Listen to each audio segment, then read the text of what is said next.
Hello dear, आपका इस video के अंदर बहुत बहुत वेलकम है भाई। अपनी जर्नी को आगे कंटिन्यू करते हैं। कंटिन्यू करने के नाम से ही आपको डर लग रहा होगा कि सर कितनी दूर तक कंटिन्यू करोगे, है ना। तो आज इस बात के ऊपर भी एक बार डिस्कस कर लेते हैं भाई। कई स्टूडेंट्स ने कुछ फीडबैक दिया है। देखो, ये पूरी प्लेन ज्योमेट्री है, पूरी प्लेन ज्योमेट्री।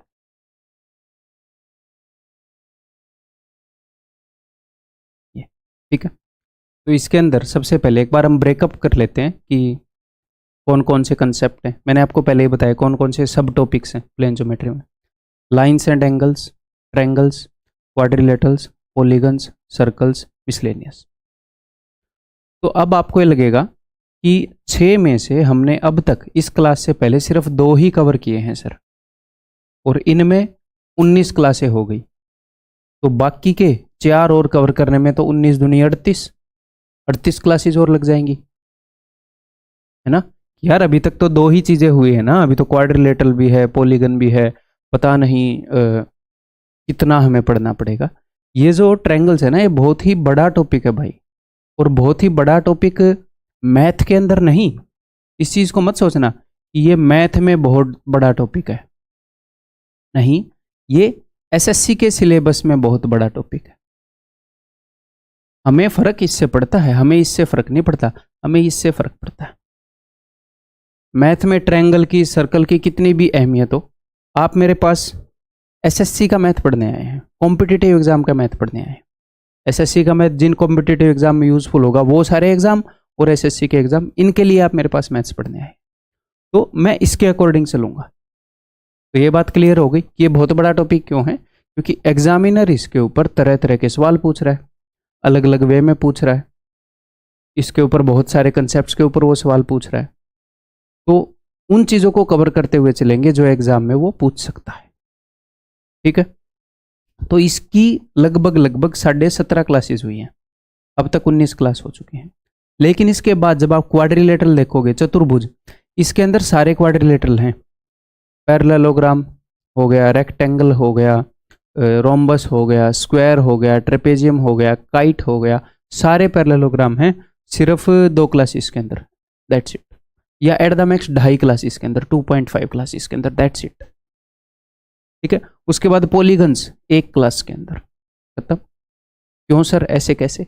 वो एग्जामिनर एसएससी के सिलेबस में जैसा आ रहा है उसको कंप्लीट कवर करते हुए चल रहा हूँ मैं, ठीक है। सर्कल्स 4 क्लासेस लगेंगी, ठीक है। और मिसलेनियस उसके बाद बचे कुचे सारे कुछ एक्स्ट्रा, भाई अपोलोनियस थ्योरम बता दिया, कोसाइन रूल, साइन रूल के कुछ जो क्वेश्चन आए हैं वो करवा दिए, जो एक्स्ट्रा जो थ्योरम्स है उनमें 1 क्लास, दैट्स इट। तो ये सारे जब आप जोड़ोगे तो 4 और 2 6 और 2 8, अप्रोक्स 8 क्लास।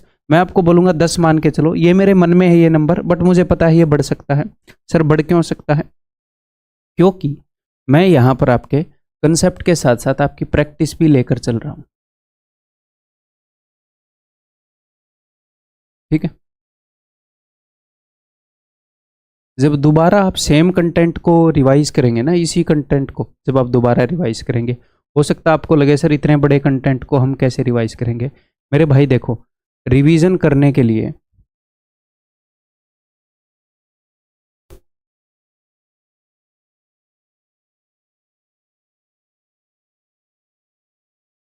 हम रिवीजन को कई तरीकों से कर सकते हैं। रिवीजन करने के लिए बहुत सारी चीज़ें हैं जो हम यूज कर सकते हैं। नंबर 1, हम कंप्लीट बैच वीडियोस देख सकते हैं। तो एट लीस्ट, बिकॉज अभी मैं कंसेप्ट प्लस प्रैक्टिस ये दोनों चीज़ें लेकर कंप्लीटली चल रहा हूं, तो मैं बोलूँगा एट लीस्ट 2 बार ये देख लो, एट लीस्ट 2 बार। मैं हमेशा से 3 बार बोलता रहा हूं, लेकिन अगर एटलीस्ट 2 बार आप ये देखोगे तो फिर एक बार जो अपना टीयर 2 बैच है उसको भी देख लो, वो फिर थोड़ा सा कंसाइज हो जाता है। 3 बार हमें कोर्स में से निकलना होता है। हाँ, बट मान लो आपका एग्जाम पास है, तो रिवाइज करने के बहुत सारे तरीके हैं। आप क्या कर सकते हो, आप क्लास की जो पीडीएफ है जो मैं बोर्ड पर पढ़ाता हूँ वो उससे कर सकते हो, ठीक है। आप प्रैक्टिस सीट से रिवीजन करते हैं, उससे अलग तरीके से रिवीजन होता है। उसके बाद हम क्विक रिवीजन पॉइंट से अगर रिवीजन करेंगे, अलग तरीके से रिवीजन होएगा। उसके बाद जो मैंने हैंड रिटन नोट्स दे रखे हैं आपको, उससे भी इन ए वे रिविजन होता है, वो अलग तरीके से मदद करता है। उसके बाद आप खुद के जो नोट्स मैंने आपको बनाने के लिए बोला है उससे भी आप रिवीजन कर सकते हो। कहीं से सिर्फ आपका रिवीजन होएगा सिर्फ कंसेप्ट्स का, कहीं से आपका रिवीजन हो जाएगा कंसेप्ट्स प्लस क्वेश्चंस का। और अगर इस फॉर्मेट में आप रिवीजन करोगे तो आपकी अंडरस्टैंडिंग बनेगी, सिर्फ रिवीजन नहीं होगा। इसमें सिर्फ रिवीजन नहीं होता, इसमें अंडरस्टैंडिंग बनती है, मतलब बढ़ती है, काफ़ी इंप्रूव होती है, क्योंकि आप मेरा थॉट प्रोसेस बार बार देख रहे हैं। यहाँ पर भी मेरा ही थॉट प्रोसेस देख रहे हैं, बट यहाँ पर मैं चीज़ों को बोल रहा हूँ, लैंग्वेज में पिरो रहा हूँ, आपकी अंडरस्टैंडिंग बना रहा हूँ, आपके दिमाग के अंदर कुछ पिक्चर बना रहा हूँ। तो ये अलग अलग वेज हैं रिवीजन करने के। किसी चैप्टर को हम ऐसे रिवाइज कर लेंगे, किसी को ऐसे रिवाइज कर लेंगे, प्लेन ज्योमेट्री जैसे चैप्टर को ऐसे करेंगे, कंपाउंड इंटरेस्ट जैसे टॉपिक को ऐसे करेंगे, और परसेंटेज के तो तीनों ही टॉपिक को ऐसे करेंगे। क्यों सर? क्योंकि इंपॉर्टेंट है। परसेंटेज, इंटरेस्ट वाला और प्रॉफिट लॉस एंड डिस्काउंट, ये तीन हैं, तो उनको भी हम ऐसे करेंगे। समझ रहे हो? तो कई टॉपिक ऐसे हैं। तो प्लेन ज्योमेट्री जो है ना भैया, प्लेन ज्योमेट्री आपको इसीलिए डिफिकल्ट नहीं लग रहा कि आपके अंदर कमी है। Plane geometry is a difficult topic. अगर हम एसएससी के बाकी टॉपिक से कंपेयर करें, प्लेन ज्योमेट्री एक मुश्किल टॉपिक है भैया। तो अगर आपको ये लग रहा है कि मुझे उतना खास समझ में नहीं आ रहा, या फिर सबसे बड़ी प्रॉब्लम क्या है कि क्वेश्चन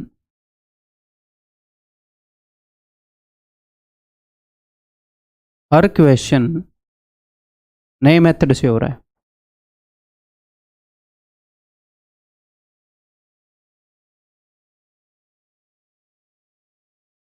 ठीक है? तो एक्चुअल में हर क्वेश्चन नए मेथड से नहीं हो रहा होता, वो आपको लग रहा होता है। जब इन्हीं वीडियोस को आप दोबारा देखोगे तो आपको लगेगा उतने भी नए मेथड से नहीं हो रहा। फिर तिबारा देखोगे तो आप बोलेगा वो तो एक ही मेथड से रहा है सारा। सेम कंटेंट को आपको देखोगे तो नजरिया बदलता जाएगा। क्यों? क्योंकि क्या कंटेंट बदल रहा है, आपकी अंडरस्टैंडिंग इंप्रूव हो रही है। तो अगर आपको ये प्रॉब्लम आ रही है तो क्या करना चाहिए? दुखी हो जाना चाहिए? नहीं। क्यों? कॉम्पिटिटिव एग्जाम है। जी हाँ सर, सबको ये प्रॉब्लम आ रही है। ठीक है? और एक बात की मैं गारंटी दे सकता हूँ कि इस वे में स्ट्रक्चर्ड कंटेंट, स्ट्रक्चर कैसे हो सकता है? लेवल वाइज हो सकता है, टाइप वाइज हो सकता है, और कंसेप्ट्स को उस कंसेप्ट से बताना, ना कि रट कर इस तरीके से बताना कि याद करने में मुश्किल हो। अगर कोई चीज़ याद करने में मुश्किल होती है तो उसको याद करने की भी मैं टेक्निक आपको साथ साथ बता रहा हूँ। ठीक है? तो मैं इस चीज़ के ऊपर बहुत ही ज़्यादा ध्यान रखता हूँ कि मैं आपकी जगह होता तो मैं क्या करता, मुझे यहाँ दिक्कत होती, मुझे ये होती, अगर इस तरह के नेचर का बंदा यहाँ पर होता तो उसको ये दिक्कत होती, तो उसको ऐसे हेल्प मिलेगी। है? मैं हमेशा इन चीज़ों को इम्प्रूव करने की सोचता रहता हूँ। तो आपको दी बेस्ट फॉर्म में कंटेंट मिल रहा है, तो कहीं ना कहीं आप वहीं पर कॉम्पिटिटिव एग्जाम में आपको एज ऑलरेडी मिल चुकी है, बट अपना टॉपिक ही डिफिकल्ट है, तो आपको अनकंफर्टेबल तो करेगा। मैं इससे नहीं बचा सकता कि आपको प्लेन ज्योमेट्री अनकंफर्टेबल ना करे, करेगी। ठीक है? और दोबारा रिवीजन करने का भी आपको टाइम मिलेगा, वो होएगा शेड्यूल के अंदर। ठीक है? मुझे पता है कैसे कैसे रिवीजन करना चाहिए, किस टॉपिक का कैसे करवाने में फ़ायदा होएगा, कितना टाइम बचे तो कैसे करें। ठीक है? हर एक चीज़ का ध्यान रखेंगे। अपने पास एक और हथियार है टियर 2 बैच रिवीजन का, वो मैंने यहाँ पर नहीं लिखा है। ठीक है? उसका भी यूज़ कर लेंगे है। अगर मुझे लगेगा टाइम अलाउ कर रहा है मैं उसका भी यूज़ कर लूँगा। ठीक है? तो मैं कहना क्या चाह रहा हूँ कि टेंशन को छोड़ दो। आपने सिर्फ कितना टेंशन लेना है? आपने सिर्फ ये टेंशन लेना है कि जो मैंने आपको बताया कि ये करो, आपने वो किया कि नहीं, बस। अब उससे इम्प्रूवमेंट कैसे होगी वो टेंशन मेरी है। भाई मैंने ठेका लिया है ना आपकी इम्प्रूवमेंट का, कि मेरी बातें मानोगे तो इम्प्रूवमेंट होएगी। तो अगर उससे इम्प्रूवमेंट नहीं होएगी तो वो किसकी टेंशन है? वो मेरी टेंशन है। तो भाई ठीक है, क्लियर है? तो ये कुछ अपना मामला है। अभी बहुत ही कम, जितना हम कर चुके हैं उसके आधे से भी कम बचा है अप्रोक्सीमेटली। हो सकता है 8 पर ही अटक जाए, ये 10 पर चली जाए वीडियो है, फिर भी 19 का लगभग आधा ही मान लो आप। हो सकता है क्वाड्रिलेटरल 2.5 में हो जाए भाई, पॉलीगन 1.5 में हो जाए, सर्कल्स 4.5 में हो जाए, तो मैंने हर एक जगह आधी आधी वीडियो एक्स्ट्रा मान के 2 वीडियो जोड़ दी उसमें। ठीक है, तो ये सिस्टम है, टेंशन नहीं लेनी है। ठीक है, क्वाड्रिलेटरल शुरू हो चुका है। एक और बात बता दूं आगे बढ़ने से पहले कि क्वाड्रिलेटरल का पैरेललोग्राम वाला जो पोर्शन है वो आपको और ज्यादा अनकंफर्टेबल करेगा। क्वाड्रिलेटरल का जो पैरेललोग्राम वाला कंसेप्ट है, पैरेललोग्राम के ऊपर एसएससी के अंदर उतने सवाल नहीं पूछे जाते, बट पूछे जा सकते हैं। मुझे पता हो रिलेवेंट है, अपनी एनसीईआरटी में है, उसी अंडरस्टैंडिंग को वो मेंसुरेशन 2D में यूज कर लेता है। प्लेन ज्योमेट्री में सवाल नहीं पूछता, बट मेंसुरेशन 2D में पैरेललोग्राम की एक अंडरस्टैंडिंग वो यूज कर लेता है, तो वो मैं करवाऊंगा। तो वो क्वेश्चन मैं खुद उठा के लाऊंगा CDS से या खुद बनाऊंगा। क्लियर है मेरे भाई? तो पैरेललोग्राम भी हो सकता है आपको थोड़ा सा अनकंफर्टेबल कर दे, तो कोई दिक्कत नहीं है, आप देखते जाओ यार, मैं हूं ना, मैं आपके साथ हूं, क्या टेंशन ले रहे हो आप? अगर आप ये मानते हो कि मैं किसी काम को करने में कैपेबल हूं, तो मैं वो कैपेबिलिटी आपके साथ है। जो मैं मेहनत कर रहा हूं वो आपके साथ है, उसका रिजल्ट आपको मिलेगा ही मिलेगा। और भी कुछ प्लान्स आगे हैं, देन वो जब भी जो भी होंगे, चलो उनको छोड़ो। ठीक है, तो चीज़ें इंप्रूव होंगी, टेंशन मत लो। ठीक है, अनकंफर्टेबल हो रहे हो तो सब हो रहे हैं। तो आगे बढ़ते हैं भाई फिर इसके अंदर। हेलो, हाँ जी।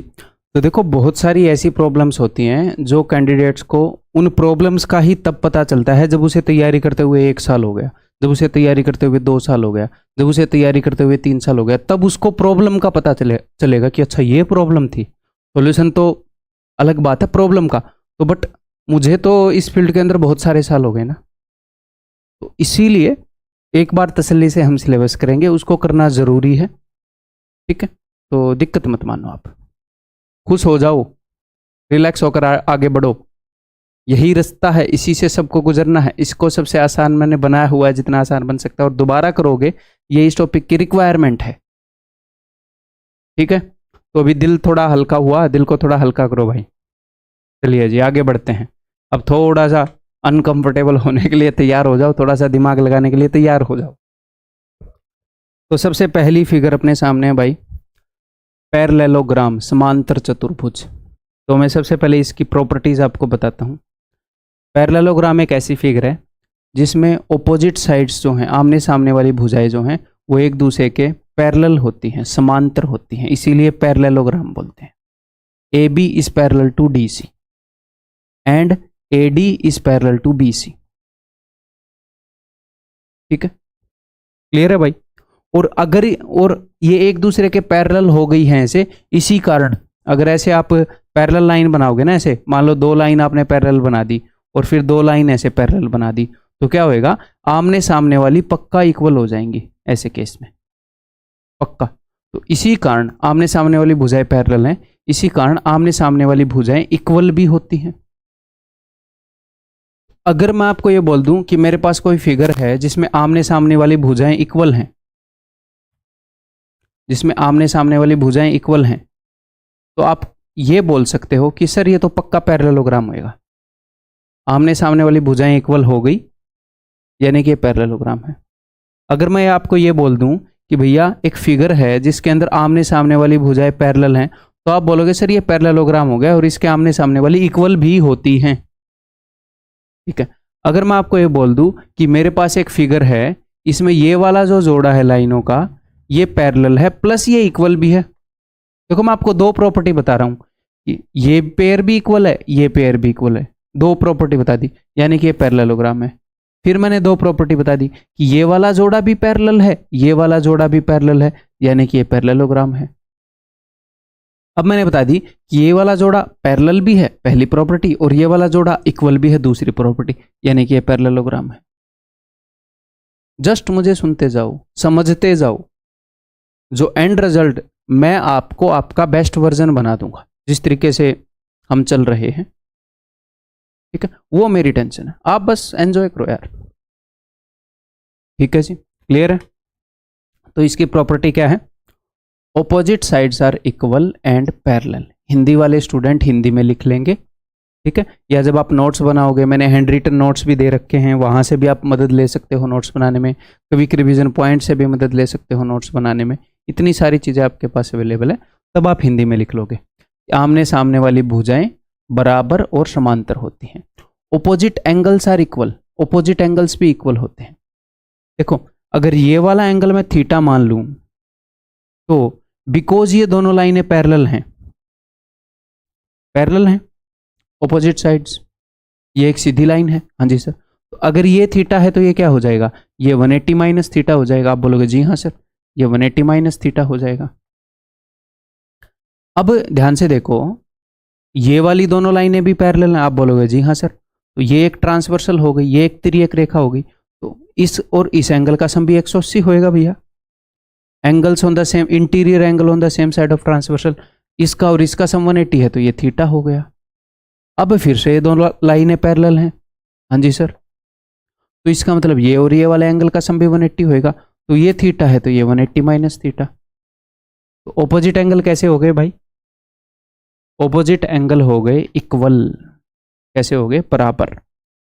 हमें ये सारी प्रॉपर्टी याद होनी चाहिए और ये प्रूव करनी भी आनी चाहिए, या फिर ये प्रूव करने की अंडरस्टैंडिंग होनी चाहिए, बस वो अपने आप बनती रहेगी, आप देखते रहोगे तो। ठीक है, adjacent angles are supplementary, adjacent यानी कि ये पड़ोसी कोण, ये जो कोण है, ठीक है, ये सप्लीमेंट्री है, इन दोनों का सम 180 है, इन दोनों का सम क्या है, 180 है। वो तो यहाँ फिगर से ही दिख ही रहा है, थीटा और 180 वो लिखा है मैंने। ठीक है जी, आगे बढ़ते हैं। आगे इनके जो डायगोनल्स हैं वो भी कुछ प्रॉपर्टी फॉलो करते हैं, तो उन डायगोनल्स के बारे में बताता हूं। देखो, डायगोनल्स बाइसेक्ट ईच अदर, यानी कि अगर मैंने यहां पर डायगोनल्स खींच दिए, अगर मैंने यहां पर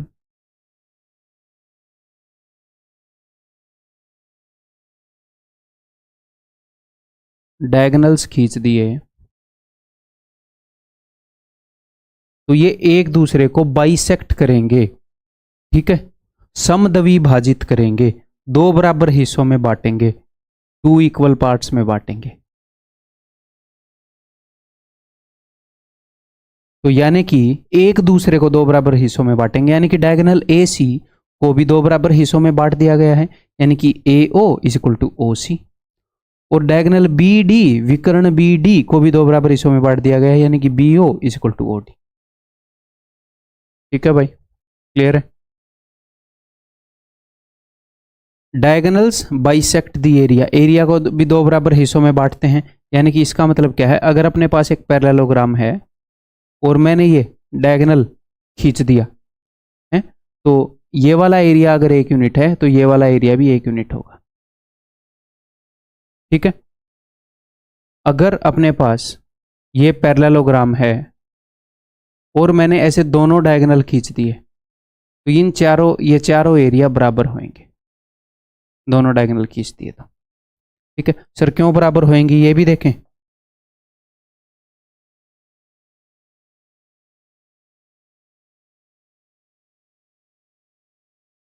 क्यों बराबर होंगे, देखो, आप भी मेरे साथ लगवा जाओ। और क्वाड्रिलेटरल्स के अंदर मैं क्या करूंगा, मैं ये बता देता हूं आपको। क्वाड्रिलेटरल्स के अंदर हम ये करेंगे कि हम पहले सारे, इस इकट्ठे पढ़ने में थोड़ी सा आसान रहता है, अंडरस्टैंडिंग बढ़िया बनती है, तो हम सारी quadrilateral, parallelogram, rectangle, square, rhombus, trapezium, kite, इन सब की प्रॉपर्टीज पहले इकट्ठे पढ़ लेंगे और उसके बाद इनके क्वेश्चन करेंगे।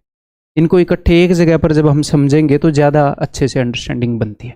ठीक है भाई, तो ऐसे करेंगे, क्वेश्चंस बाद में करेंगे। तो देखो, ये अपने पास एक पैरेललोग्राम है, हाँ जी सर पैरेललोग्राम है, इसकी क्या खासियत है, ये खासियत है कि ऑपोजिट साइड्स तो हैं इक्वल होती हैं, हाँ जी सर। अब मैंने एक डायगोनल खींच दिया, हाँ जी सर, तो अब आप देखो triangle A D B and triangle B D सी,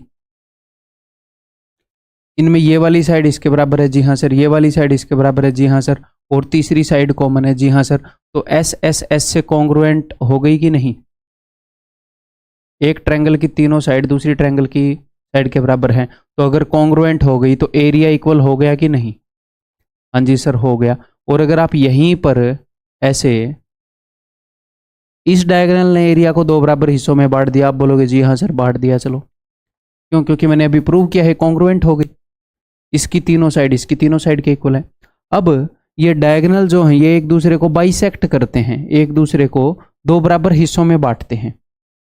तो अगर ओ जो है वो मिड पॉइंट है, डायगोनल AC जो है वो BD को दो बराबर हिस्सों में बांटता है, और डायगोनल BD जो है वो AC को दो बराबर हिस्सों में बांटता है। ठीक है जी। तो डायगोनल BD का मिड पॉइंट O है, तो ट्रायंगल ABD में ये तो एक मीडियन हो गई ना भैया, माध्यिका हो गई ना। हाँ जी सर, एक मीडियन हो गई। तो मीडियन एरिया को दो बराबर हिस्सों में बांटती है, यानी कि ये एक यूनिट हो गया तो ये भी एक यूनिट होएगा। हाँ जी सर। अब देखो ट्रायंगल ABC में O जो है वो मिड पॉइंट है किसका? AC का। तो ट्रायंगल ABC में BO ये भी तो मीडियन होगी ना भैया, माध्यिका हो गई, क्योंकि इस वर्टेक्स से सामने वाली लाइन के मिड पॉइंट पर जा रही है, तो ये दोनों एरिया भी इक्वल होंगे। तो ये एक यूनिट है तो ये भी एक यूनिट होएगा, और उसी तरीके से ये एक यूनिट है तो ये भी एक यूनिट होएगा, तो ये चारों भी बराबर है। तो अगर आप दोनों डायगोनल खींच दोगे तो ये जो चार एरिया बन के आ रहे हैं, इन चारों का एरिया जो है वो बराबर है। ठीक है जी। एक और तरीके से भी इसको प्रूव कर सकते हैं, देखो कि ये और ये बराबर है, जी हाँ सर, और ये भी बराबर है, ऑपोजिट साइड ऑफ ए क्या बोलते हैं, पैरेललोग्राम। तो साइड से दोनों कॉन्ग्रुएंट होगी तो एरिया बराबर है। ऐसे इन दोनों को कर लो तो एरिया बराबर है। बहुत सारे तरीके हैं करने के, ठीक, लेकिन हमें ये पॉइंट क्या है ये याद रखना है। ठीक है जी। तो diagonals doesn't bisect the angle, angle को बाइसेक्ट नहीं करते। क्यों बाइसेक्ट नहीं करते? देखो जरा यहाँ पर, कई बार बच्चों को ये प्रतीत होता है कि यार ये इसका जो डायगोनल है ये इस एंगल को दो बराबर हिस्सों में बांट देगा, इसको दो बराबर हिस्सों में बांट देगा, ऐसे लगता है। तो देखो अगर आपको कभी भी प्रतीत हो तो आप क्या करो, अगर एक पैरेललोग्राम का डायगोनल उसके एंगल को दो बराबर हिस्सों में बांटेगा, तो चाहे वो कैसा भी पैरेललोग्राम हो, सभी पैरेललोग्राम का डायगोनल उसके एंगल को दो बराबर हिस्सों में बांटेगा। फिर तो आप क्या करो, एक ऐसा पिचका हुआ पैरेललोग्राम बना लो। मान लो आपको एग्जाम में याद ही नहीं आ रहा ये प्रॉपर्टी, पिचका हुआ और एक लंबा सा पैरेललोग्राम बना लो। अब इसका डायगोनल खींचो, आपको लग रहा है ये बाइसेक्ट कर रहा है? ये कितना बड़ा एंगल है, ये कितना छोटा एंगल है, बाइसेक्ट तो नहीं कर रहा। मैं आपको प्रूव भी करके बता दूंगा, बट खुद फील होगा यार, अगर मैं एक पिचका हुआ और एक लंबा सा बना दूंगा, गंदी शेप का बना दूंगा, तो अगर आप एक ऐसी शेप का बनाओगे तो डाउट में ही रहोगे कि यार लग तो रहा है यार, देखो यार बीच से तो जा रहा है, क्योंकि ये रोम्बस बना दिया आपने, है ना। अब प्रूव करते हैं। देखो ये अपने पास एक पैरेललोग्राम है,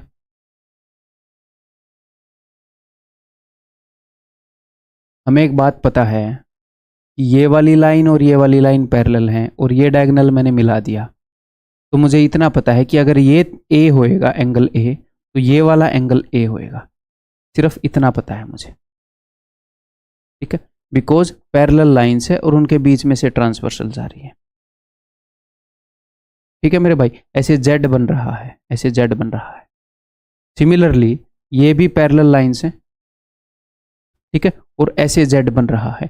अब तक हम ये प्रूव कर पाए कि ये वाला एंगल बी है तो ये वाला एंगल बी है, ठीक है। और एक और चीज देखो, पैरेललोग्राम के अंदर क्या होता है, पैरेललोग्राम के अंदर ऑपोजिट साइड्स इक्वल होती हैं, ये वाली साइड और ये वाली साइड इक्वल है, ये वाली साइड और ये वाली साइड इक्वल है। हाँ जी सर।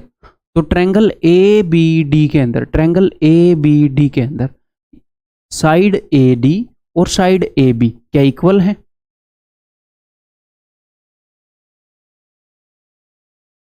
नहीं सर, ए डी और बी डी तो इक्वल नहीं है, तो फिर it implies that angle A is not equal to angle B.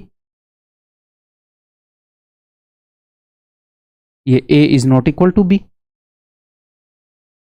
क्योंकि इक्वल एंगल तो इक्वल साइड के ऑपोजिट होते हैं, अनइक्वल साइड के ऑपोजिट एंगल जो है वो भी अनइक्वल होंगे।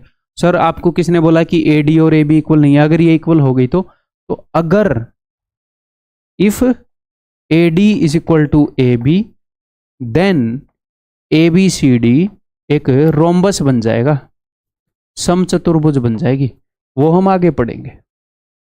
अगर एक पैरेललोग्राम हो जिसकी चारों साइड्स इक्वल हो जाए तो वो उसको हम रोम्बस कहते हैं।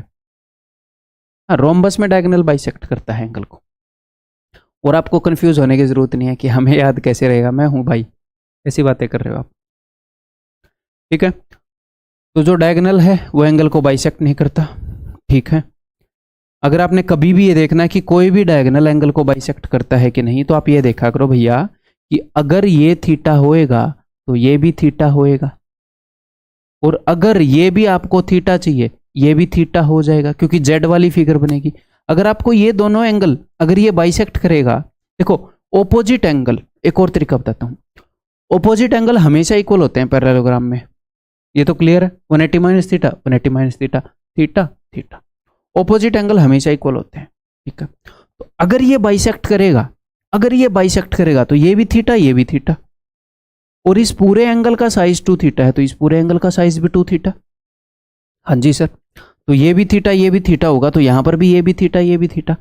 तो अगर ये बाइसेक्ट करेगा तो इन दोनों जगह थीटा थीटा आएगा, तो इसके ऑपोजिट वाली साइड और इसके ऑपोजिट वाली साइड भी इक्वल होनी चाहिए। तो ऐसी फिगर होनी चाहिए जिसमें AD और AB इक्वल हों। लेकिन पैरेललोग्राम के अंदर AD और AB इक्वल हों ऐसा जरूरी नहीं होता। अगर ये इक्वल हो गई तो इस फिगर को हम रोम्बस बोलते हैं। ठीक है, तो ऐसे भी आपको याद रह जाएगा। Clear? Next, diagonals doesn't bisect the angle, हमने देख लिया। Okay sir, diagonals are not perpendicular and not equal, diagonals perpendicular नहीं होते और ना ही वो एक दूसरे के इक्वल होते। ठीक है, तो आर नॉट इक्वल ये तो आपको सीधा सीधा दिख रहा होगा, दिख रहा होगा। कैसे? देखो, मैं एक पिचका हुआ ऐसे बना दूं एक पैरेललोग्राम, तो ये डायगोनल छोटा है ये डायगोनल बड़ा है। आप इसको ऐसे पिचका दोगे तो आपको दिख ही रहा होगा ये डायगोनल तो लंबा है, ये वाला डायगोनल छोटा है। क्लियर है मेरे भाई?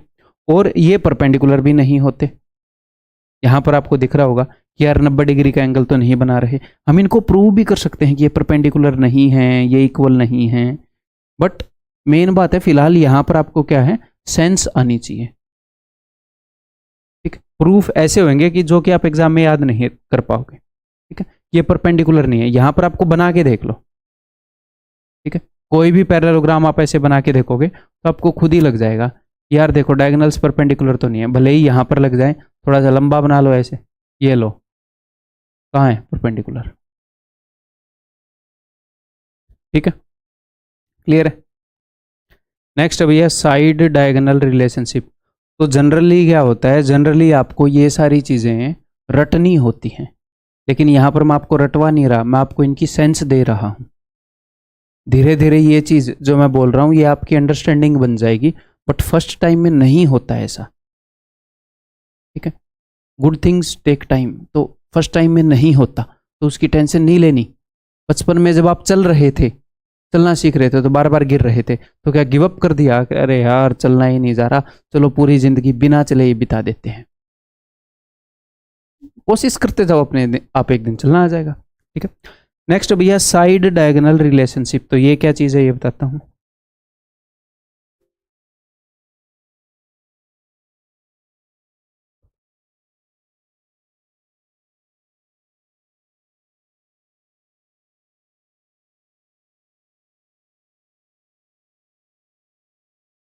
अब मैं आपको एक चीज़ बताऊंगा चीज़ों को याद करने के लिए,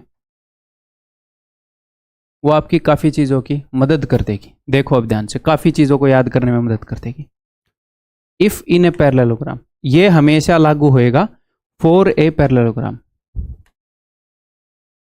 फॉर ऑल पैरेललोग्राम्स। ठीक है, ट्रू फॉर और ऑल पैरेललोग्राम्स।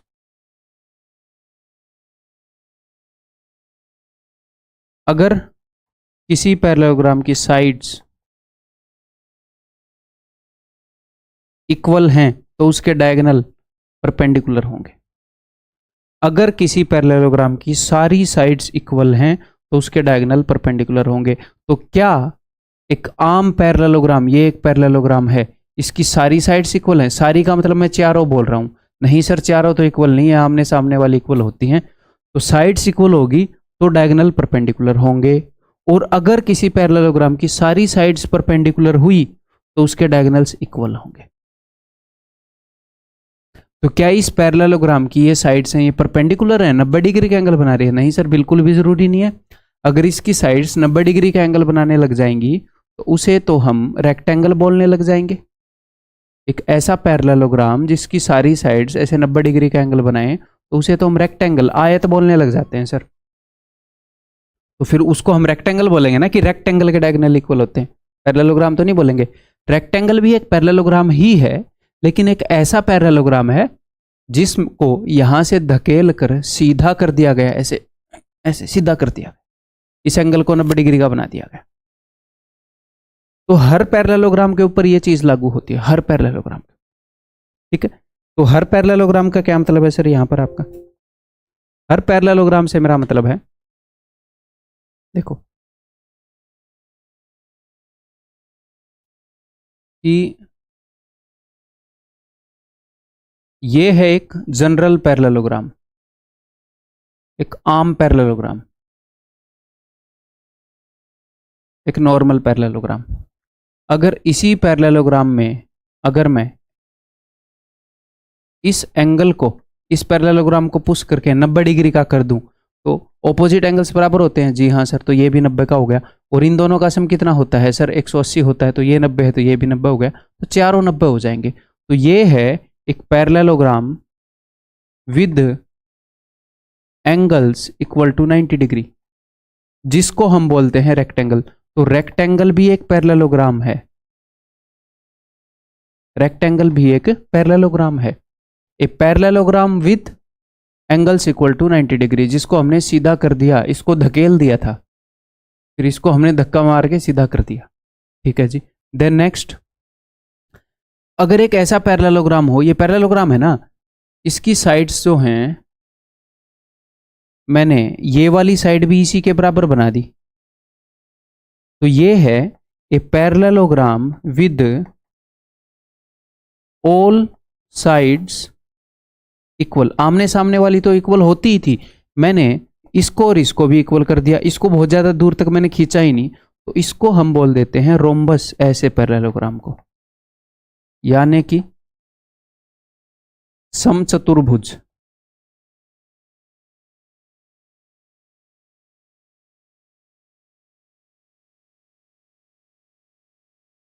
ठीक है, तो ओके जी, ये भी एक पैरेललोग्राम है। अगर मैं इसको भी सीधा कर दूं धक्का देके, तो ये क्या बन जाएगा? तो एक स्क्वायर बन जाएगा। या फिर आप ऐसे बोल सकते हो, ये जो है it is a rectangle with all sides equal. एक ऐसी रेक्टेंगल जिसकी सारी साइड्स बराबर हैं। इस रेक्टेंगल की जो है, इस साइड को लंबा बनाने की बजाय मैंने उतना ही बना दिया जितनी ये थी, तो ये एक रेक्टेंगल है जिसकी सारी साइड्स इक्वल हैं। इसको हम बोलते हैं भैया स्क्वायर, यानी कि वर्ग। तो मुझे एक बात बताओ, क्या ये सारे पैरेललोग्राम्स ही है? हाँ जी, पैरेललोग्राम्स ही हैं। ये तो एक आम पैरेललोग्राम है। जस्ट क्या है इसकी कंडीशन?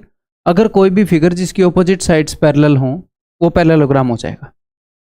अगर ऐसी एक फिगर जिसकी ऑपोजिट साइड्स पैरेलल हैं, उसमें आपने एक एंगल को 90 डिग्री बना दिया, तो वो रेक्टेंगल हो जाएगा।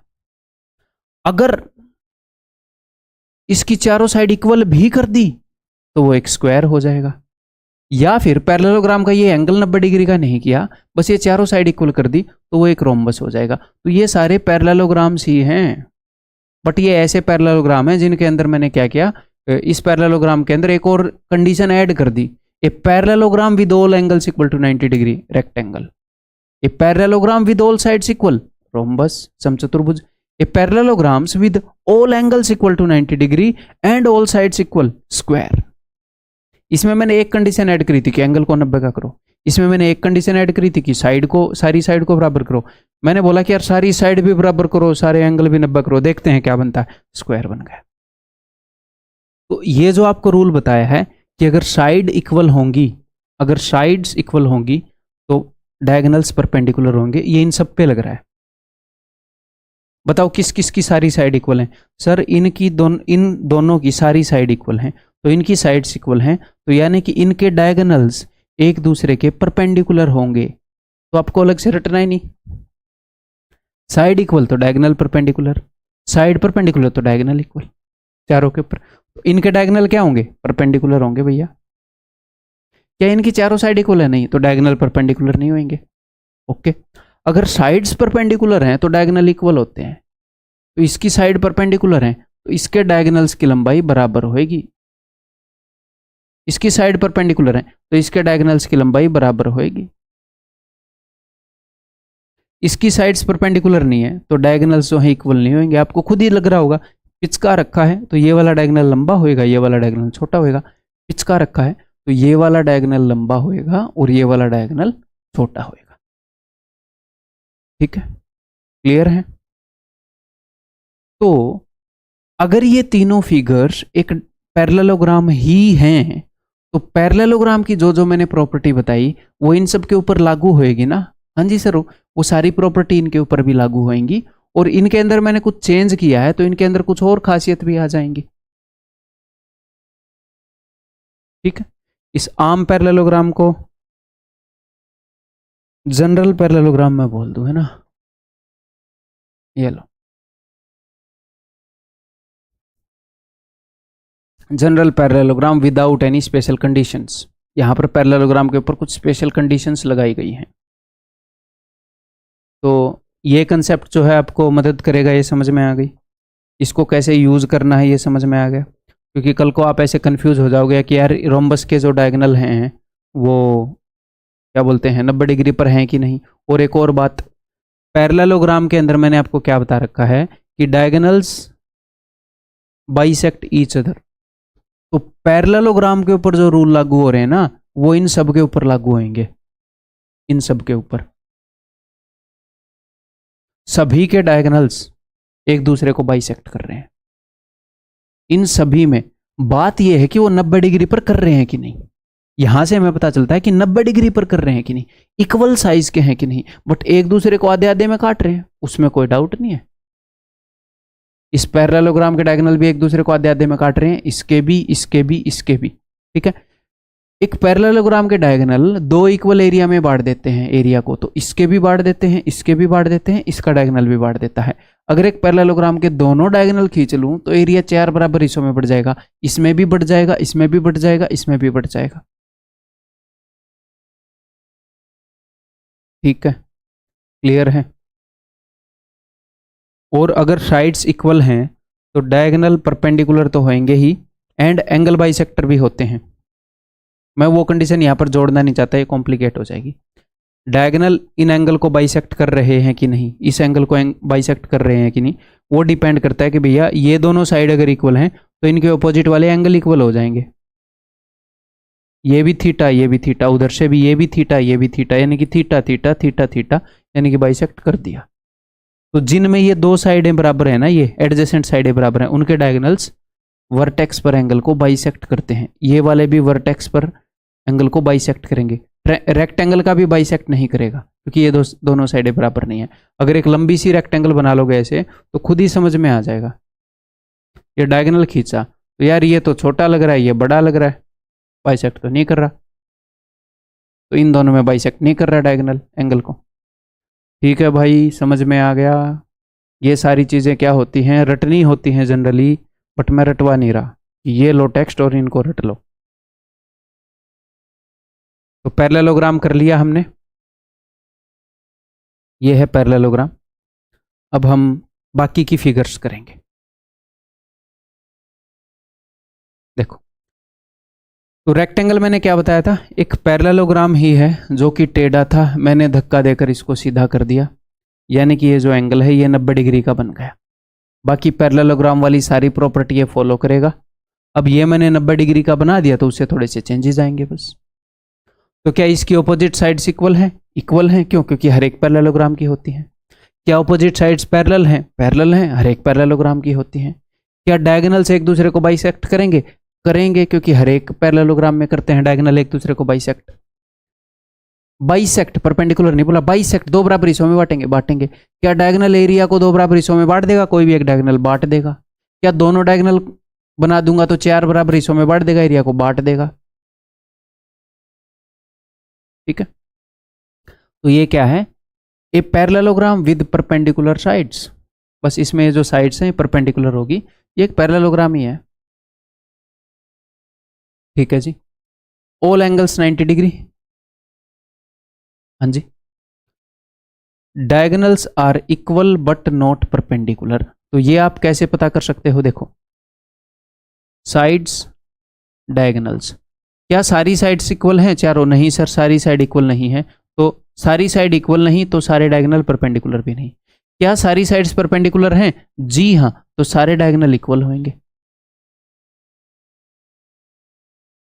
साइड्स इक्वल होती तो डायगोनल परपेंडिकुलर होता, साइड परपेंडिकुलर होती तो डायगोनल इक्वल होता। तो यहां पर सारी साइड परपेंडिकुलर हैं तो डायगोनल इक्वल होंगे, यानी कि B D is equal to A C. Next, follows British flag theorem. एक रेक्टेंगल जो है वो ब्रिटिश फ्लैग थ्योरम फॉलो करता है। तो ये ब्रिटिश फ्लैग थ्योरम क्या है? नाम डरावना है। ये है भैया, नाम बड़े दर्शन छोटे, कोई भयंकर थ्योरम नहीं है। ठीक है, तो टेंशन मत लो। देखो,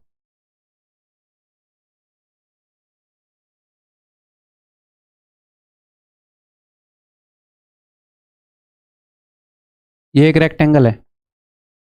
तो ब्रिटिश फ्लैग थ्योरम कहता है कि अगर इस रेक्टेंगल के अंदर ये पॉइंट P जो है, point P can be inside, on and outside the rectangle.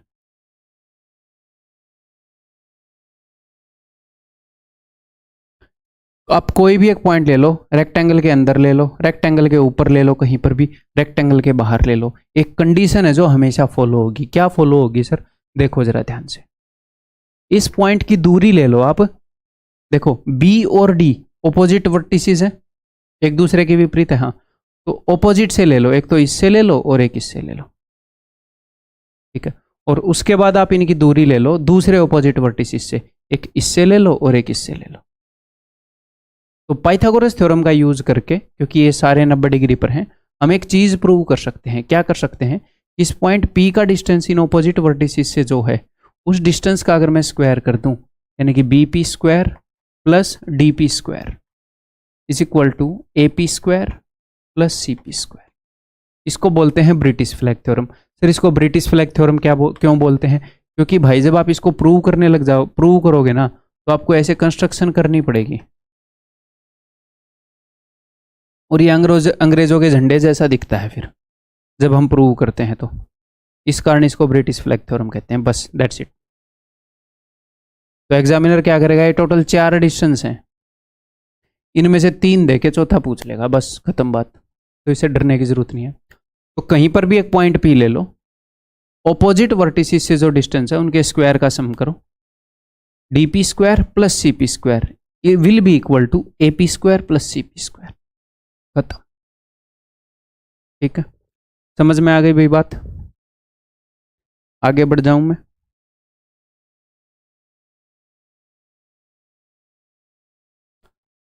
Next figure है भाई स्क्वायर। तो स्क्वायर क्या है? हमने बस क्या किया, एक रेक्टेंगल थी हमारे पास, उसमें इन दोनों साइडों को, चारों साइडों को इक्वल कर दिया तो एक स्क्वायर बन जाएगा, है ना? तो क्या स्क्वायर एक पैरेललोग्राम है? जी हाँ, पैरेललोग्राम है, क्योंकि अपोजिट साइड्स पैरेलल हैं। ठीक है, पैरेललोग्राम के अंदर बस कुछ एक्स्ट्रा कंडीशन ऐड कर दी गई है, एक स्पेशल तरह का पैरेललोग्राम है। तो क्या इसके डायगोनल से एक दूसरे को बाइसेक्ट करेंगे? करेंगे, क्योंकि हर एक पैरेललोग्राम क्या करते हैं।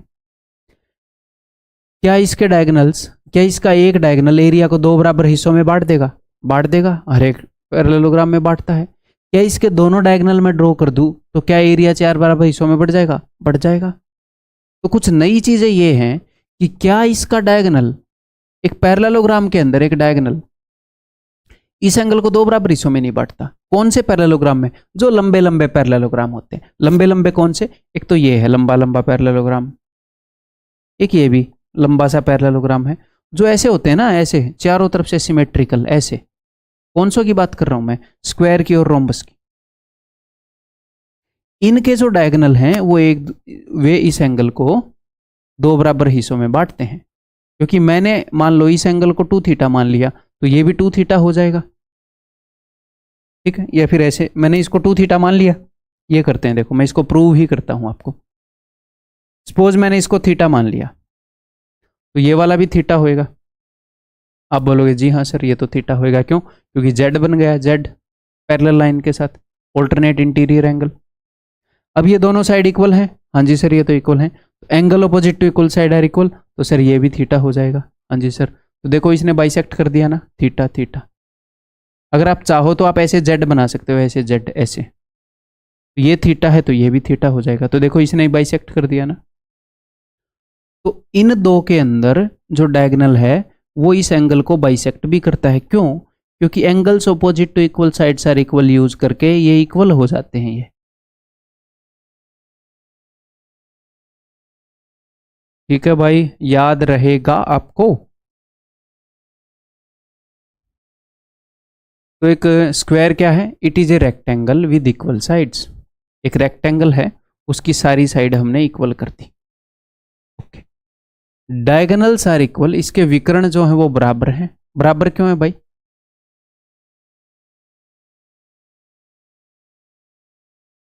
अगर साइड्स परपेंडिकुलर हुई तो डायगोनल इक्वल हो जाएंगे। क्या साइड्स परपेंडिकुलर हैं? जी हाँ सर हैं, तो डायगोनल इक्वल होंगे। अगर साइड्स इक्वल हुई तो डायगोनल जो हैं परपेंडिकुलर हो जाएंगे। क्या सारी साइड्स इक्वल है? हाँ जी सर हैं, तो डायगोनल परपेंडिकुलर भी होंगे।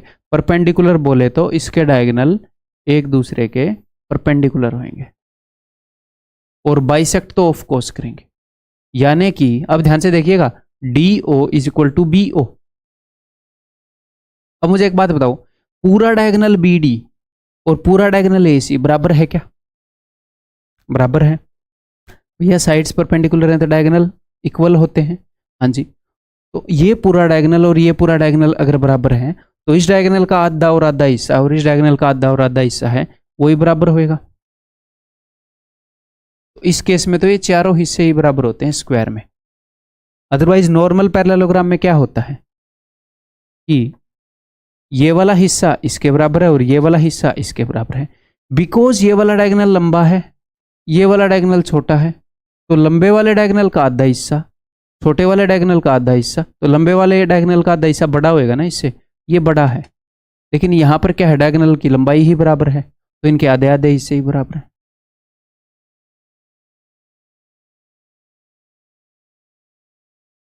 ठीक है, तो डायगोनल्स इक्वल हैं भाई, डायगोनल्स परपेंडिकुलर है मेरे भाई, और डायगोनल्स एंगल बाइसेक्टर भी हैं। क्योंकि साइड्स अगर इक्वल होती हैं तो डायगोनल्स एंगल बाइसेक्टर भी होते हैं, मैंने आपको बताया। और एंगल बाइसेक्टर बोले तो ये पूरा एंगल 90 डिग्री का है, तो ये भी 45 डिग्री, यही 45 डिग्री।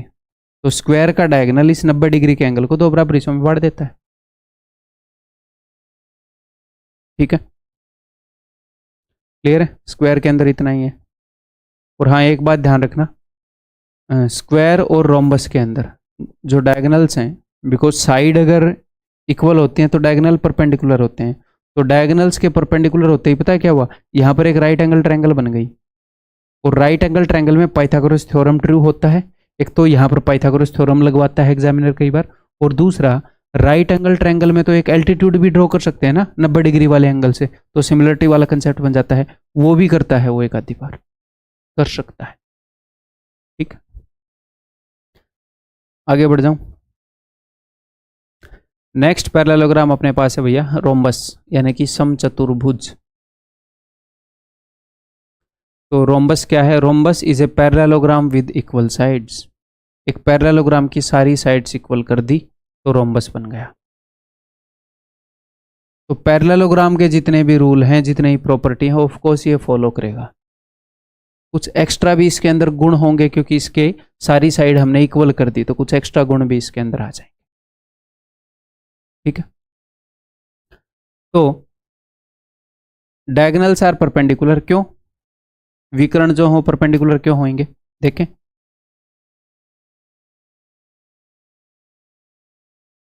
साइड्स अगर परपेंडिकुलर हैं तो डायगोनल इक्वल होते हैं, बट इसमें साइड्स तो परपेंडिकुलर नहीं है, तो भैया डायगोनल इक्वल भी नहीं होंगे। साइड्स अगर इक्वल हों तो डायगोनल परपेंडिकुलर होंगे। क्या इसमें साइड इक्वल है? हाँ जी सर, सारी साइड इक्वल है, तो डायगोनल परपेंडिकुलर होंगे। और एंगल बाइसेक्टर भी होंगे। सर एंगल बाइसेक्टर क्यों होंगे? मैंने आपको बताया है कि अगर ये दोनों साइड एडजेसेंट साइड इक्वल हो गई, आमने सामने वाली तो होती है, अगर एडजेसेंट साइड इक्वल होगी तो डायगोनल उस फिगर के एंगल बाइसेक्टर हो जाएंगे।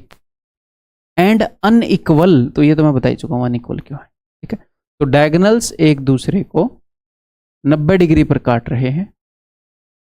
एक बड़ा डायगोनल है, एक छोटा डायगोनल है। ठीक, क्लियर है? और ये जो डायगोनल है ये एंगल बाइसेक्टर है, वर्टेक्स पे एंगल को बाइसेक्ट कर देता है। तो ये चीज़ें डायरेक्टली रटी जाती हैं, बट रटने में दिक्कत होती है। बच्चे को 1-1.5 साल में समझ में आता है कि मैं अंडरस्टैंडिंग से इनको करता तो मुझे फ़ायदा होता, तो मैं उसी तरीके से बता रहा हूँ मेरे भाई। ठीक है, क्लियर है भैया? तो यहाँ पर अपने सारे पैरेललोग्राम खत्म हो गए। अब इस पैरेललोग्राम्स के अलावा कुछ और भी क्वाड्रिलेटरल हैं जो अपने सिलेबस में है। ट्रेपेजियम है और एक काइट है, दैट्स ऑल। तो वो दोनों भी कर लेते हैं। ठीक है, तो आगे बढ़ूं।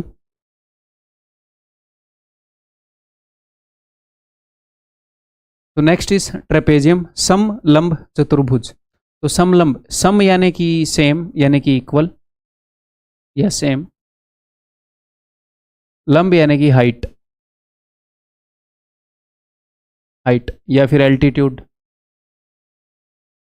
एक ऐसा चतुर्भुज, एक ऐसा क्वाड्रिलेटरल जिसकी हाइट सेम है, जिसकी हाइट सेम, ऐसे हाइट सेम है। सर हाइट सेम क्यों है? क्योंकि यहां से अगर आप एल्टीट्यूड खींचोगे तो जो हाइट है वही हाइट यहां से है। क्यों सर? बिकॉज ये दोनों पैरेलल हैं, ये दोनों पैरेलल हैं। हाँ, तो क्या सर एडी और बीसी पैरेलल है? नहीं। अगर एडी और बीसी पैरेलल हो जाती तो ये पैरेललोग्राम हो जाता, क्योंकि ऑपोजिट साइड्स पैरेलल हो गई सारी। तो अगर सिर्फ एक जोड़ा पैरेलल साइड का हो, देखो दो का जोड़ा हो गया तो पैरेललोग्राम बोल देंगे, सिर्फ एक पेयर ऑपोजिट साइड का पैरेलल हो तो उसको ट्रेपेजियम बोलते हैं। ये बोलते हैं कि उस फिगर की ये खासियत है कि इसकी हाइट सेम है। ठीक है, बिकॉज ये पैरेलल है। ठीक है,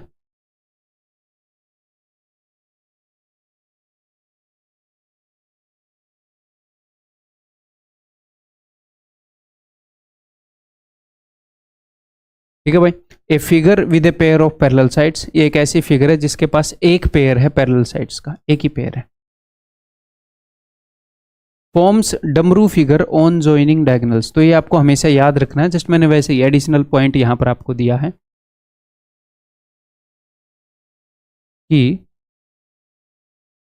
अगर एक ट्रेपेजियम में हम इसके डायगोनल्स को मिला देते हैं, तो हमने पहले भी किया है, तो ये डमरू बनता है। आपको ये याद रखना है हमेशा है। और ये पैरेलल है, डमरू वाला पैरेलल करती है, सिमिलर बनते हैं, बस आपके दिमाग में फीड कर रहा हूं बस। Next, line joining the mid points of the sides and diagonals, तो ये एक थ्योरम है। इसके आगे कितने हैं मैं एक बार ये देख लूँ। ये दो ही चीज़ें हैं ना?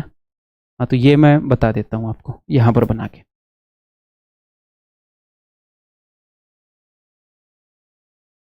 या फिर मैं एक काम करूँ, इसको मैं प्रूव भी कर दूंगा, प्रूव करना भी इसको मज़ेदार रहेगा, अपने सिलेबस से रिलेवेंट रहेगा।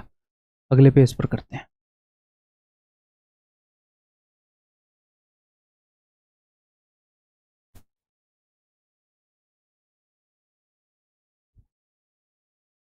देखो,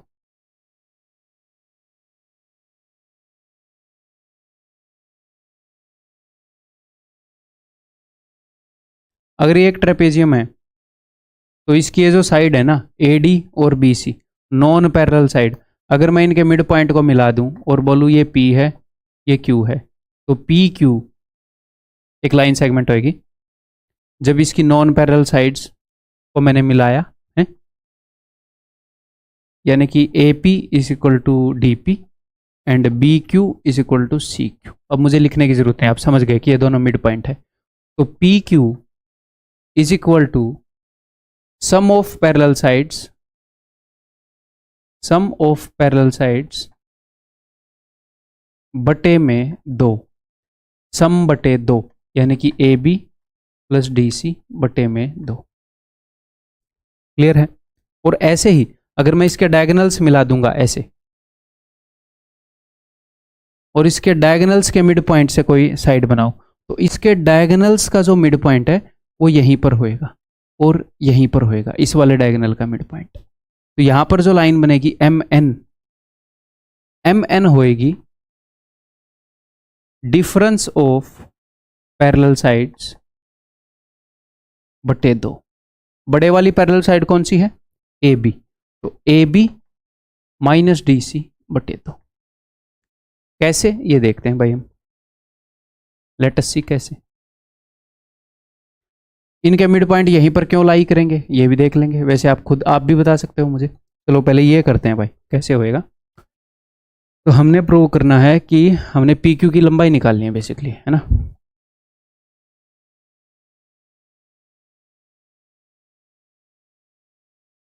तो यहां पर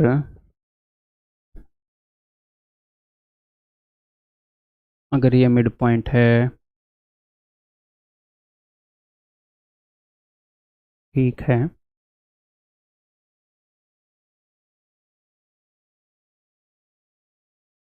कंस्ट्रक्शन करके ही सही रहेगा क्या?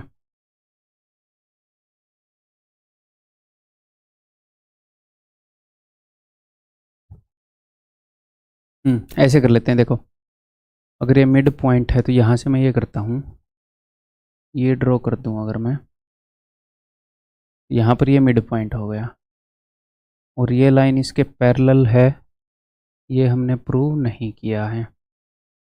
Let me think. एक डायरेक्ट अंडरस्टैंडिंग है, मैं उससे नहीं बताना चाह रहा, मैं बिल्कुल एक बार कोर तरीके से जाना चाह रहा हूँ। तो अगर ये दोनों लाइनें अब तक मेरे पास पैरेलल है, इन दोनों ट्रायंगल को प्रूव करके कुछ नहीं होएगा, एक बार मुझे सोचना पड़ेगा।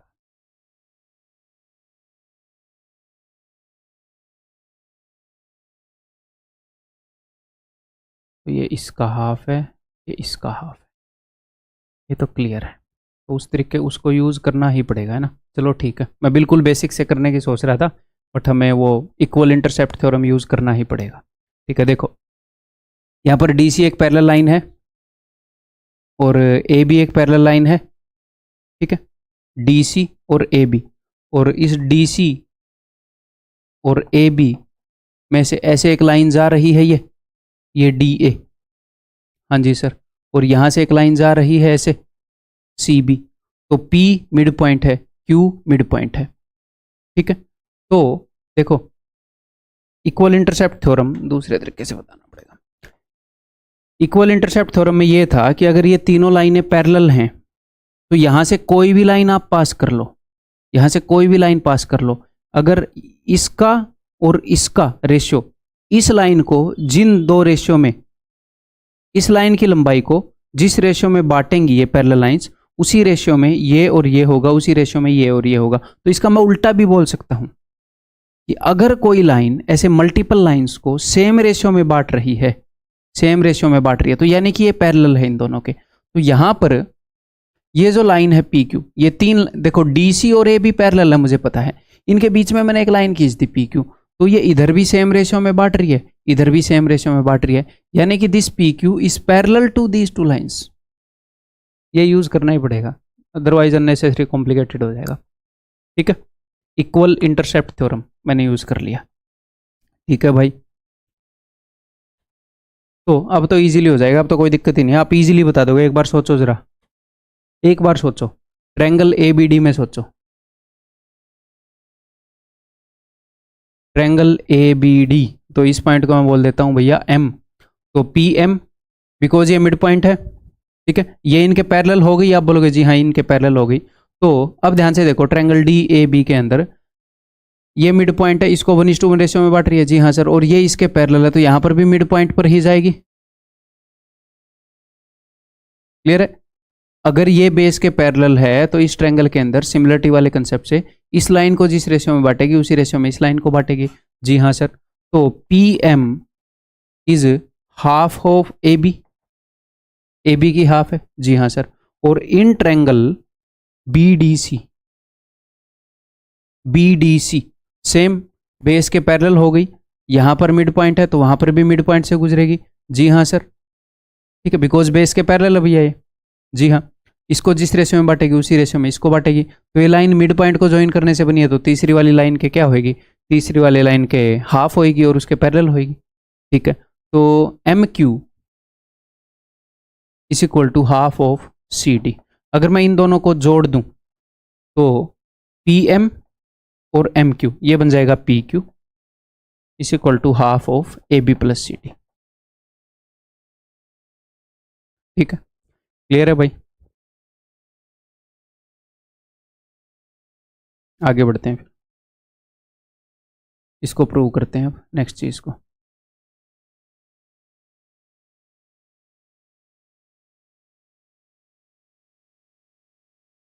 नेक्स्ट हम प्रूव करने वाले हैं भाई, तो उसी तरीके से करेंगे अब। डायगोनल्स उसी तरीके से कर दूं, वही बता देता हूँ। देखो P है और ये Q है, ये इसके मिड पॉइंट को, ये इसका मिड पॉइंट है, ये इसका मिड पॉइंट है, तो इसके नॉन पैरेलल साइड्स के मिड पॉइंट्स को मिलाने से बनी है ये लाइन। ठीक, और CD और AB ये दोनों पैरेलल हैं। तो मैं आपको ये बता चुका हूँ कि मान लो ये दो लाइनें पैरेलल हैं और एक तीसरी लाइन गुजर रही है, और ये वाला डिस्टेंस और ये वाले डिस्टेंस का जो रेशियो है, ये वाला डिस्टेंस और ये वाले डिस्टेंस का रेशियो है, अगर ये इक्वल हो गया यानी कि ये लाइन भी इनके पैरेलल हो जाएगी। ठीक है, और यहां से अगर आप ऐसे डायगोनल खींचोगे, अगर आप ऐसे डायगोनल खींचोगे तो ध्यान से देखो, ये तीनों लाइनें मैं पैरेलल प्रूव कर चुका हूं। तो अगर ये तीनों लाइनें पैरेलल हैं और ये किसी भी लाइन को दो बराबर हिस्सों में बांटती हैं, दो बराबर हिस्सों में बांटती हैं, तो कितनी भी तिरछी लाइन मार दो, कितनी भी तिरछी लाइन मार दो, ये पॉइंट जो है इसको और इसको दो बराबर हिस्सों में बांटेगा। तो कितनी भी तिरछी लाइन मार दो, यहीं पर इस लाइन के दो टुकड़े होंगे, कितनी भी तिरछी लाइन मार दो, यहीं पर इस लाइन के दो बराबर टुकड़े होंगे। ठीक है मेरे भाई, और अगर ये m है और ये n है, तो मुझे mn निकालना है, तो मैं दो काम कर सकता हूं, मैं pn में से pm घटा दूंगा या qm में से qn घटा दूंगा, और यहां पर मैं सिमिलरिटी का यूज करूंगा। ठीक है,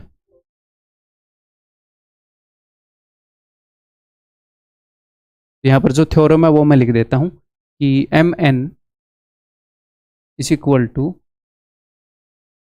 डिफरेंस ऑफ पैरेलल साइड्स बटे में 2 is equal to A B minus C D बटे में 2। m and n are mid points of diagonals, ये विकर्णों के मध्य बिंदु हैं। तो एग्जामिनर आपसे पूछेगा कि डायगोनल्स के मिड पॉइंट्स को जोड़ने से जो लाइन बनी है उसकी क्या लंबाई होगी, और यहां पर डायगोनल वो एग्जामिनर आपसे बोलेगा कि line P Q is formed by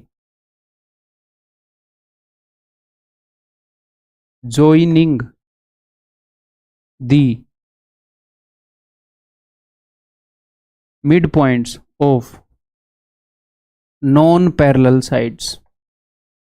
line P Q कैसे बनी है, जो नॉन पैरेलल साइड्स हैं उनके मिड पॉइंट्स को जोड़ने से। तो आपको बोलेगा जो नॉन पैरेलल साइड्स हैं, जो कि पैरेलल नहीं है, गैर समांतर रेखाएं हैं, उनके मध्य बिंदुओं को मिलाने से जो लाइनें बनी हैं, उनके मिड पॉइंट को मिलाने से जो लाइन बनी है उसकी क्या लंबाई है। कभी पूछेगा दोनों डायगोनल्स के मिड पॉइंट को ज्वाइन करने से जो लाइन बनी है उसकी क्या लंबाई है। ठीक है, तो यहां पर मैं देखूंगा, पहले तो मैं पी एन निकालना चाहूंगा, तो अगर मैं पी एन निकालूंगा तो बताओ कौन सी ट्रायंगल यूज करनी पड़ेगी, D A B, triangle D A B. Triangle D A B में P N is parallel to A B, ये बेस के पैरेलल है। हाँ जी सर, बेस के पैरेलल है। और पी और एन मिड पॉइंट है। हाँ जी सर, तो इससे मैं बोल सकता हूँ कि P N is half of A B. भैया ये मिड पॉइंट है, ये मिड पॉइंट है, वो मैं प्रूव कर चुका हूँ, वो इक्वल इंटरसेप्ट थ्योरम से प्रूव होएगा। तो ये पी एन बेस के हाफ हो जाएगी। ठीक है सर, अब मैं निकालूंगा जी एम एन। तो एम एन मैं किस ट्रायंगल के अंदर निकाल सकता हूँ, देखें। नहीं सॉरी, एम एन निकालना है, मैं पी एन निकाल चुका हूँ, पी एम निकालूंगा जो मुझे घटाना है। तो पी एम किस ट्रायंगल में आता है बताओ। सोचो, इन ट्रायंगल ए पी सी। आपसे ये प्रूफ नहीं पूछेगा वो एग्जाम में, तो इस चीज़ की टेंशन मत लेना। अगर आप ये सोच ना पाओ जो मैं आपको बता रहा हूँ, आपके ब्रेन को स्टिमुलेट कर रहा हूँ मैं, ब्रेन स्टॉर्मिंग करवा रहा हूँ, जो ज़रूरी है हमारे एग्जाम के लिए, जो रिलेवेंट है वो वाली। ठीक है, तो टेंशन नहीं लेना, आप मजे लो, बस अपना दिमाग दौड़ाओ जब मैं दौड़ाने के लिए बोल रहा हूँ। तो in triangle A D C, in triangle A D C P M is parallel to D C, और ये डी सी ट्रायंगल का बेस है, और ये पी और एम जो है ये मिड पॉइंट है। तो P M is half of D C. अगर आप एक काम करो, आप ऊपर वाले में से नीचे वाला घटा दो, ये मान लो 1 है, ये मान लो 2 है, अगर आप 1 माइनस 2 कर दो तो P N minus P M, P N minus P M, तो एम एन आ जाएगा। आप बोलोगे जी हाँ sir, that is equal to half, दोनों में कॉमन है। हाँ जी sir, A B minus D C. ठीक है, तो हमें क्या याद रखना है, अब मैं आपको बताऊं, हमें ये याद रखना है किसी भी ट्रेपेजियम के अंदर जो नॉन पैरेलल साइड हैं, अगर उनके मिड पॉइंट्स को मिलाकर जो लाइन बनेगी वो दोनों पैरेलल साइड के सम का हाफ होगी, half of sum of parallel sides. अगर दो चीज़ों के सम का हाफ हो तो उसको उनकी एवरेज भी बोलते हैं। एक्स और वाई की एवरेज क्या होगी, एक्स प्लस वाई बाई 2। तो आप ऐसे भी बोल सकते हो कि जो लाइन है जो नॉन पैरेलल साइड के मिड पॉइंट्स को जोड़ने से बनी है वो उन दोनों की एवरेज है। ऐसे ही दो डायगोनल्स के मिड पॉइंट को ज्वाइन करने से जो लाइन बनी है वो उनके डिफरेंस का हाफ है। साइड्स के मिड पॉइंट को जोड़ने से बनेगी वो सम का हाफ है। तो आपको खुद ही लग रहा होगा कि पी क्यू तो बड़ी है यार, तो ये तो सम का हाफ होगी, एम एन छोटी है, ये इनके डिफरेंस का हाफ होगी। ठीक है, क्लियर है भाई। तो इस लेक्चर के अंदर मेरे को लग रहा है हम फिगर्स के बारे में ही जानेंगे, अगले लेक्चर से क्वेश्चन करेंगे, तो फिर 2.5 लेक्चर हो जाएंगे मुझे लग रहा है। तो ऐसा इसलिए मैं 10 क्लास बोल रहा था, बची होंगी 5 दिन में हो जाएंगी 10 क्लास खत्म। तो नेक्स्ट फिगर है जी अपने पास काइट। तो काइट आपने पतंग उड़ाया है, उसी टाइप काइट, पतंग हिंदी में पतंग बोलते हैं इस फिगर को, तो उसी टाइप की फिगर है। आप कभी ऐसा पतंग उड़ा सकते हो, देखना एक बार जरा कि ऐसा पतंग, पतंग को ऐसे उड़ा सकते हो आप, ऐसे एक तरफ से ऐसे लंबा है, एक तरफ से ऐसे छोटा, नहीं उड़ा सकते। अगर इस तरह की फिगर का पतंग उड़ाना है तो ऐसे नीचे ही करना पड़ेगा। तो पतंग एक कैसी चीज़ है, काइट एक ऐसी चीज़ है कि अगर यहाँ पर मैं एक सीधी लाइन मारूं ऐसे, तो इसके राइट हैंड साइड वाला और इसके लेफ्ट हैंड साइड वाला, इसको आप ऐसे फोल्ड कर सकते हो, एक दूसरे के ऊपर आ जाएगा। ठीक, एक दूसरे के कॉन्ग्रुएंट है ये फिगर। काइट कौन सी फिगर को बोलते हैं, जिसकी एडजेसेंट साइड्स इक्वल हों। Figure with 2 pairs of equal adjacent sides. क्या मतलब सर, यानी कि A B is equal to A D, A B is equal to A D and C B is equal to C D, इसको kite बोलते हैं। समझ में आ गई बात। ओके, अगर मैं बी डी को ज्वाइन कर दूं, अगर मैं बी डी को ज्वाइन कर दूं तो मुझे एक बात बताओ, ट्रायंगल ए बी डी एक कैसी ट्रायंगल है, ट्रायंगल ए बी डी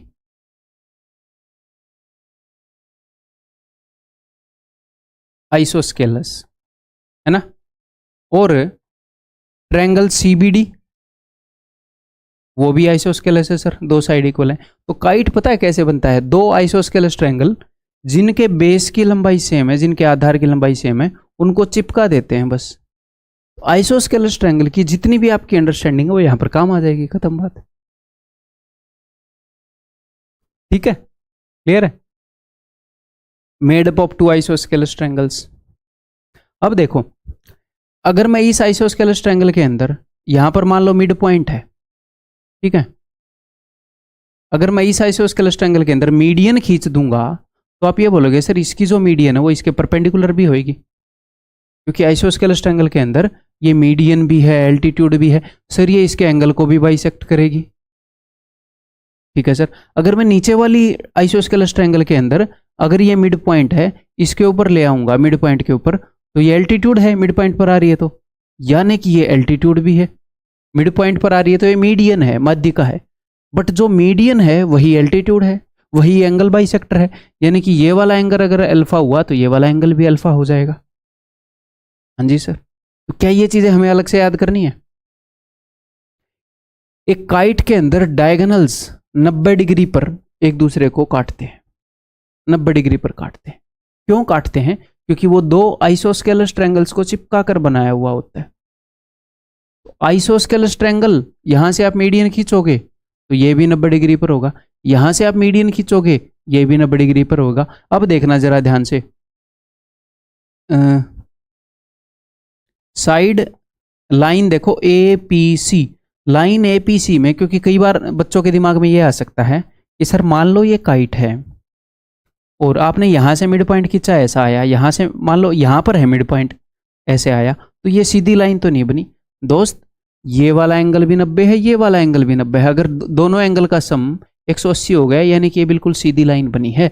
ये डायगोनल बना है इसका, तो डायगोनल एक दूसरे को 90 डिग्री पर काटते हैं, प्लस कोई एक डायगोनल दो बराबर हिस्सों में भी कटता है। कौन से वाला डायगोनल कटता है याद रखने की जरूरत नहीं है, आप समझ ही गए, आइसोस्केलेस ट्रायंगल है तो जो डायगोनल दोनों आइसोस्केलेस ट्रायंगल का बेस बनेगा वही दो बराबर हिस्सों में कटेगा। और एक और बात मैं आपको बता दूं कि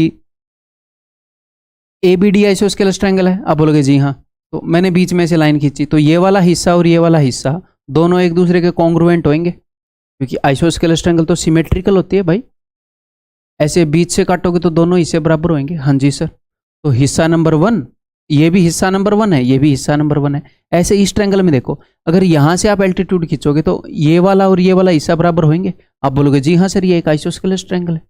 बीच में से लाइन खींचोगे तो दोनों हिस्से बराबर होंगे। हाँ जी सर। तो इस तरफ देखो, ट्रायंगल ABC के अंदर, ट्रायंगल ABC के अंदर हिस्सा नंबर 1 और हिस्सा नंबर 2 है, इधर भी हिस्सा नंबर 1 और हिस्सा नंबर 2 है। तो ट्रायंगल ABC और ट्रायंगल ADC ये भी एक दूसरे के कॉन्ग्रुएंट होंगी, एक दूसरे के जैसे होंगी। अगर आप एक काइट के अंदर ऐसे बीचों बीच एक लाइन खींच दोगे, कहां पर लाइन खींच दोगे?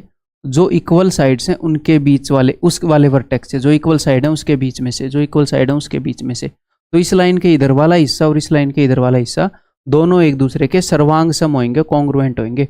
फोल्ड करोगे तो एग्जैक्टली एक दूसरे को कवर कर लेंगे। ठीक है। One diagonal is on line of symmetry. Line of symmetry क्या होती है?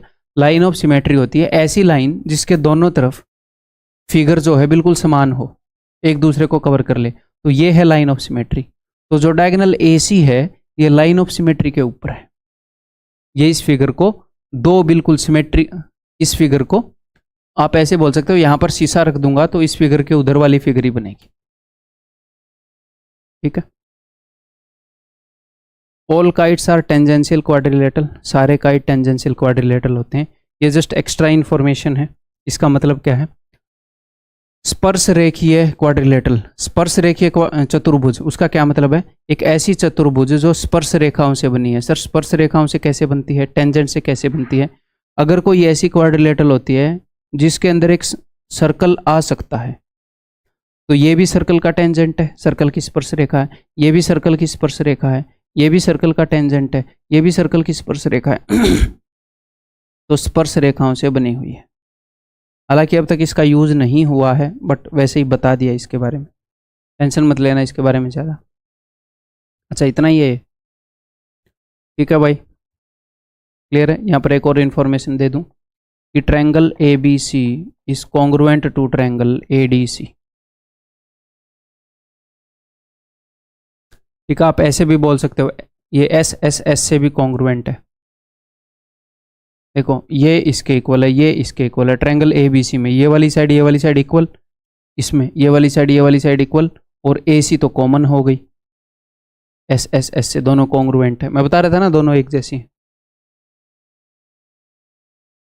ठीक है, देन इसके बाद हम पैरेललोग्राम के क्वेश्चन स्टार्ट करेंगे। तो ये हम अगली वीडियो से स्टार्ट कर लेंगे भाई, अगली क्लास से। और पैरेललोग्राम के क्वेश्चन थोड़े से अनकंफर्टेबल करने वाले होंगे। उसके बाद पैरेललोग्राम के आगे स्क्वायर, रेक्टेंगल आएंगे, उनमें इजी क्वेश्चन आएंगे। पैरेललोग्राम के क्वेश्चन एसएससी में डायरेक्टली नहीं पूछे जाते, प्लेन ज्योमेट्री से मेंसुरेशन 2D में पूछे जाते हैं। तो अंडरस्टैंडिंग तो यहाँ पर बनानी पड़ेगी, तो उसके लिए मैंने बढ़िया बढ़िया क्वेश्चन लिए हैं। और पैरेललोग्राम, ये सारी फिगर पैरेललोग्राम ही है। कौन सी? रेक्टेंगल भी, स्क्वायर भी, रोम्बस भी। तो इसीलिए ताकि बढ़िया अंडरस्टैंडिंग बन जाए, मैंने बढ़िया बढ़िया क्वेश्चन लिए हैं। अगर वो अनकंफर्टेबल करें तो टेंशन नहीं लेनी आपको। ठीक है, अगली वीडियो में मिलते हैं भाई, बाय।